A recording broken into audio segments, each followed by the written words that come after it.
നമസ്കാരം. Hari, Malappuram കൊണ്ടോട്ടിയിൽ NIA raid നടക്കുകയാണ്. ഇതിൻ്റെ ഒരു സംഭവവികാസം എല്ലാവർക്കും അറിയാവുന്നതാണ്. കാര്യം, സ്ഫോടക വസ്തുക്കൾ കൊണ്ടോട്ടിയിൽ നിന്ന് കണ്ടെടുത്ത സാഹചര്യത്തിൽ ഹാരിസുമായി ബന്ധപ്പെട്ട് അയാളുടെ സ്ഥാപനം, വീട്, അയാളുമായി ബന്ധപ്പെട്ട അയാളുടെ സുഹൃത്തുക്കൾ എന്നിവരെ കേന്ദ്രീകരിച്ചിട്ടാണ് NIA അന്വേഷണം മുന്നേറുന്നത്. ശരിക്കും കേരളത്തെ ഭീതിപ്പെടുത്തുന്ന വിധമാണ് വാർത്തകൾ പുറത്തു വരുന്നത്. കാര്യം, കേരളത്തിൽ കൊണ്ടോട്ടിയിൽ ഇത്തരത്തിൽ സ്ഫോടക ശേഖരം പിടികൂടുമ്പോൾ കേരളവും തീവ്രവാദികളുടെ ഹബ്ബായി മാറുന്നു എന്നുള്ളതിൻ്റെ കൃത്യമായ സൂചനയാണ്. കാര്യം, നമ്മൾ കുറേ നാളായി ഇതിനെക്കുറിച്ച് സംസാരിക്കുന്നുണ്ട്, ഇതിനെക്കുറിച്ച് ചർച്ച ചെയ്യുന്നുണ്ട്. പലപ്പോഴും NIA ഇവിടെ വന്ന് പല രീതിയിലുള്ള അന്വേഷണങ്ങൾ നടത്തിയിട്ടുണ്ട്. ഇവിടെ നിന്ന് മുമ്പ് പിടിക്കപ്പെട്ടവരിൽ നിന്ന് കൃത്യമായ സൂചനകൾ ലഭിച്ചിട്ടുണ്ട്. കാര്യം, കേരളത്തിൽ വലിയ ഭീകരാക്രമണ പദ്ധതികൾ മുമ്പും ഇട്ടിരുന്നു. അതുമാത്രമല്ല, മറ്റ് ദക്ഷിണേന്ത്യൻ സംസ്ഥാനങ്ങളിൽ ഈ സ്ഫോടക വസ്തുക്കൾ ട്രാൻസിറ്റ് ചെയ്യാൻ പറ്റിയ ഒരു സംസ്ഥാനം കൂടിയാണ് കേരളം. ഇവിടെ വലിയ രീതിയിലുള്ള ആക്രമണ പദ്ധതികൾ നടന്നില്ലെങ്കിൽ കൂടി ഇവിടെ ഇത്തരത്തിലുള്ള സ്ഫോടക ശേഖരം സൂക്ഷിക്കുകയും ഇതൊരു ഗോഡൗണായി, ഇതൊരു ഹൈഡൗട്ടായി ഉപയോഗിക്കുന്ന രീതിയിലൊക്കെ മുമ്പും അന്വേഷണത്തിൽ തെളിഞ്ഞിരുന്നു. എന്നിട്ടും മാറി മാറി വന്ന സർക്കാരുകൾ ഇത് വലിയ ഗൗരവത്തോടെ എടുത്തില്ല എന്നുള്ളതാണ്. ഇപ്പോൾ നമുക്കറിയാം, VD സതീശൻ്റെ നേതൃത്വത്തിലുള്ള UDF സർക്കാർ അധികാരത്തിലേറിയിരിക്കുന്നു. ഒരുപക്ഷെ LDFിനേക്കാൾ ഈ ഭീകരവാദികൾക്ക് ഒന്നുകൂടി തഴച്ചു വളരാൻ സാധ്യതയുള്ള ഒരു സമയമാണ് ഇതെന്ന് വിദഗ്ധർ ചൂണ്ടിക്കാണിക്കുന്നുണ്ട്. എങ്ങനെ നമുക്ക് ഈ ഒരു സമയത്ത് ഇതിനെ വിലയിരുത്താം? ഇതിന് നമുക്ക് മുൻ ഉദാഹരണങ്ങളുണ്ട്. എങ്ങനെയാണ് ഈ ഭീകരവാദം മറ്റൊരു സംസ്ഥാനത്ത്, ഇപ്പോൾ ജമ്മു കാശ്മീരിൽ എങ്ങനെയാണ് ഭീകരവാദം തഴച്ചു വളർന്നത് എന്നതിനുള്ള ഒരു മുൻ ഉദാഹരണമുണ്ട്. ഇപ്പോൾ ആർട്ടിക്കിൾ 370 മുതൽ നമ്മൾ തുടങ്ങിക്കഴിഞ്ഞ് കഴിഞ്ഞാൽ അതിനുശേഷം അവിടെയുള്ള ഓരോ ഭീകരവാദ കക്ഷികളും അധികാരത്തിൽ വരുന്നു. ആ അധികാരത്തിൽ വരുന്ന കോൺഗ്രസിനോടൊപ്പം നിന്നുകൊണ്ട് അവർ ഈ ഭീകരവാദികളെ പിന്തുണയ്ക്കുന്നു. അങ്ങനെ ഒരുപാട് വിഘടനവാദികൾ അവിടേക്ക് കൂടുന്നു.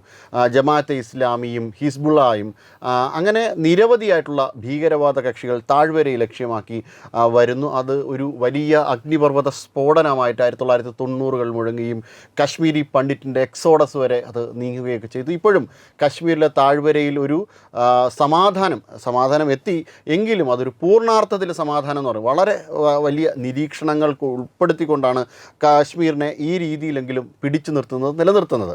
അതുപോലെ തന്നെയാണ് കേരളത്തിൻ്റെ ഒരു ചരിത്രവും. കേരളത്തിൽ ഭരണരംഗത്തിരിക്കുന്നവർ, ഭരണകൂടത്തിലുള്ള ആൾക്കാർ ഈ ഭീകരവാദത്തെ മതേതരത്വം ആയിട്ടാണ് കണക്ക് കൂട്ടുന്നത്, കാണുന്നത്.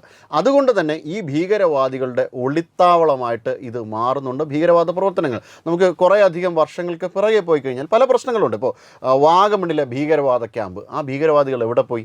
ആരുടെ ഒത്താശയോടുകൂടിയാണ് അവർ മുങ്ങിയത്? ആർക്കും അറിയില്ല. ഒരു മുൻ മന്ത്രി പോലും അതിനകത്ത് ഉൾപ്പെട്ടിട്ടുണ്ട്. അതെ.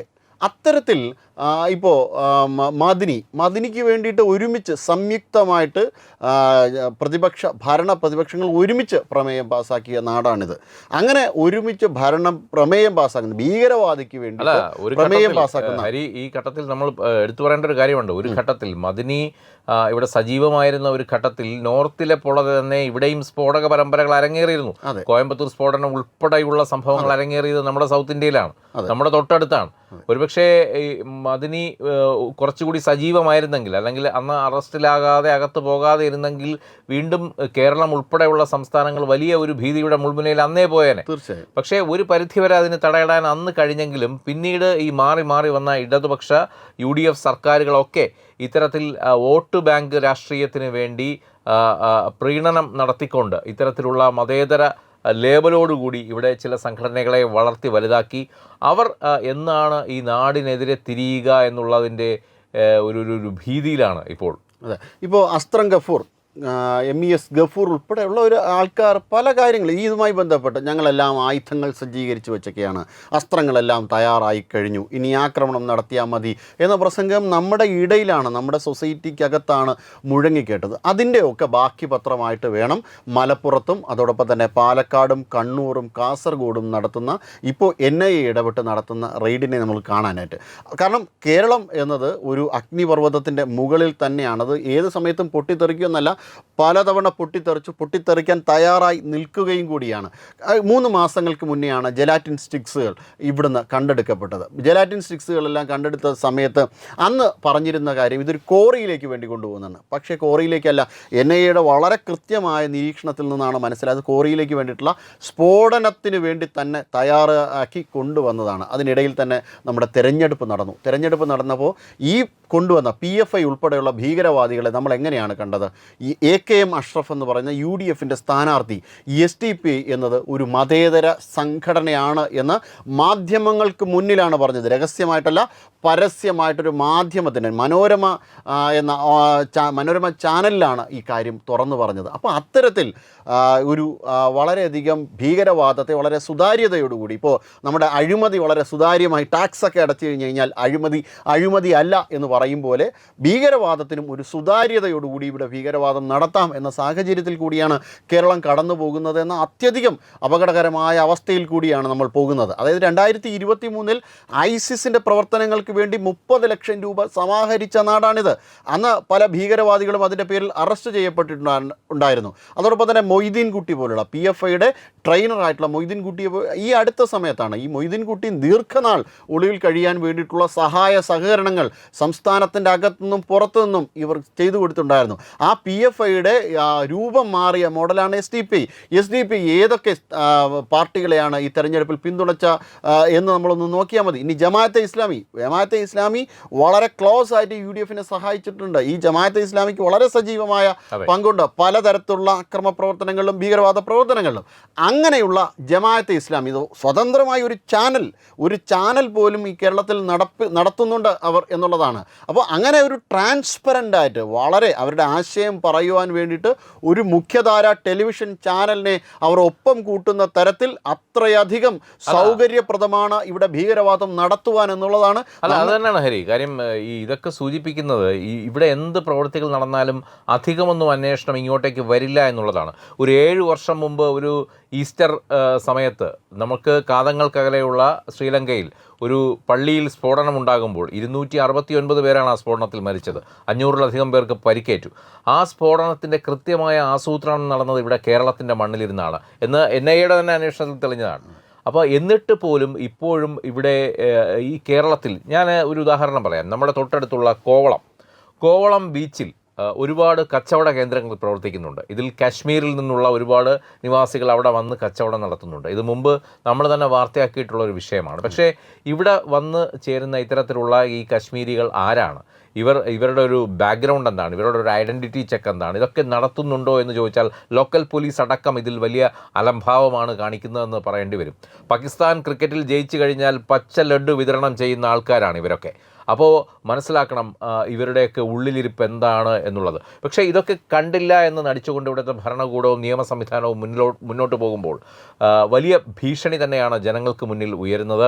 മാത്രമല്ല നമുക്കറിയാം ഈ കഴിഞ്ഞ വർഷങ്ങളിൽ NIA ഇതുപോലെ പിടിക്കപ്പെട്ട് ബാംഗ്ലൂരിൽ മറ്റേ ആ ടെലിഫോൺ എക്സ്ചേഞ്ചുമായി ബന്ധപ്പെട്ട ഭീകരനെ പിടിച്ച അവസരത്തിലാണ് അവരുമായി വിശദമായ ചോദ്യം ചെയ്യലിലാണ് കേരളം ഒരു വലിയ ടാർഗറ്റാണെന്നുള്ള തിരിച്ചറിവ് ആദ്യമായി ഉണ്ടാകുന്നത്. അന്നവർ പറഞ്ഞത് ന്യൂ ഇയർ ഈവിൽ കൊച്ചിയിൽ DJ പാർട്ടികൾ നടക്കുന്ന വേദികളിൽ, തൃശ്ശൂർ പൂരം നടക്കുമ്പോൾ തൃശ്ശൂർ പൂരത്തിൻ്റെ വേദിയിൽ, മകരവിളക്ക് നടക്കുമ്പോൾ ശബരിമലയിൽ അടക്കം വലിയ സ്ഫോടനങ്ങൾക്ക് ലക്ഷറെ തോയ്ബ അടക്കമുള്ളവർ വലിയ പദ്ധതികളിട്ടിരുന്നു എന്നുള്ള ഞെട്ടിപ്പിക്കുന്ന വിവരങ്ങളാണെന്ന് പുറത്തു വന്നത്.